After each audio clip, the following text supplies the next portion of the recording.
Bahkan saat menonton film yang sama, sebagian orang mengingat karakter, dialog, dan alur ceritanya, sementara yang lain tidak. Sebagian orang mengingat dan memperhatikan peringatan yang mereka membaca, sementara yang lain bahkan setelah mendengar peringatan yang detail, gagal mengingatkannya.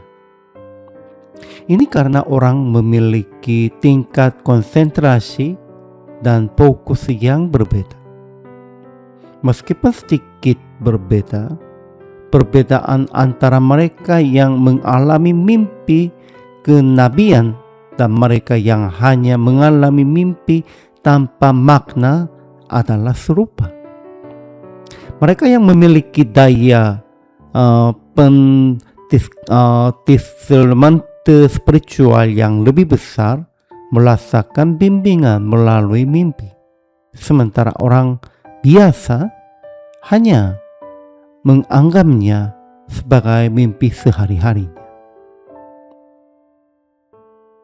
Seorang malaikat menampakkan diri kepada Yusuf yang telah menaati peringatan Tuhan dan melarikan diri ke Mesir untuk menyelamatkan nyawa Yesusnya. Mendengar bahwa Herodes telah meninggal, seorang malaikat memerintahkannya untuk kembali ke Israel. Jadi Yusuf bangkit, membawa anak itu dan ibunya, dan kembali ke Israel.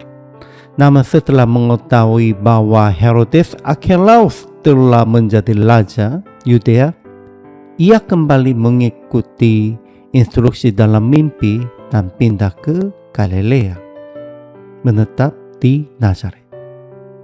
Alkitab mencatat bahwa ini untuk memenuhinya nubuat Nabi bahwa Kristus akan disebut orang Nazaret.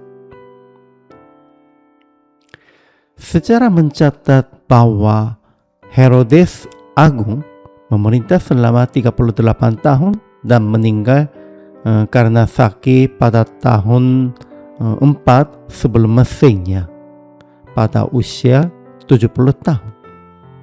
Putranya Archelaus menggantikannya sebagai penguasa Yudea dan Samaria. Antipas diberi kekuasaan atas Galilea dan Filipus diberi kendali atas Idumea dan Trakonia. Di antara mereka, Herodes yang membunuh Yohanes Pembaptis selama pelayanan Yesus dan menginterogasi Yesus sebelum penyalimnya, ini adalah Antipas, Tetrark Galilea juga. Archelaus karena takut akan kembalinya Yusuf ke Galilea, berulang kali melakukan kesalahan selama masa pemerintahannya yang singkat, dan kemudian diusir pada tahun 6 Masehi, dan Yudea kemudian diperintahkan oleh seorang prokonsul.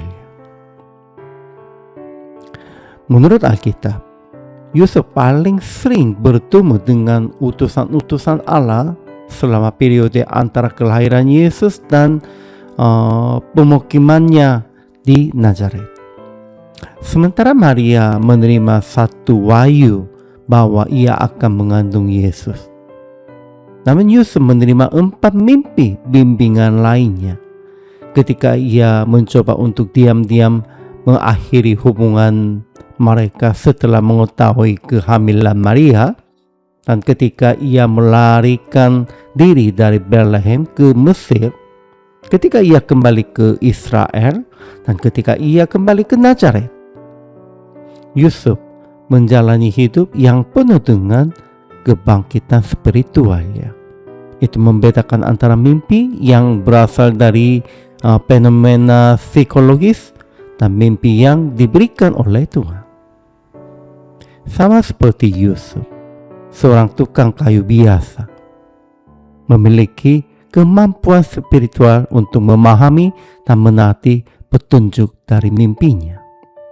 Kita pun terus tetap terjaga secara spiritual dan membedakan bimbingan Tuhan melalui mimpi, orang-orang di sekitar kita, dan keadaan kita. Inilah kehidupan orang percaya.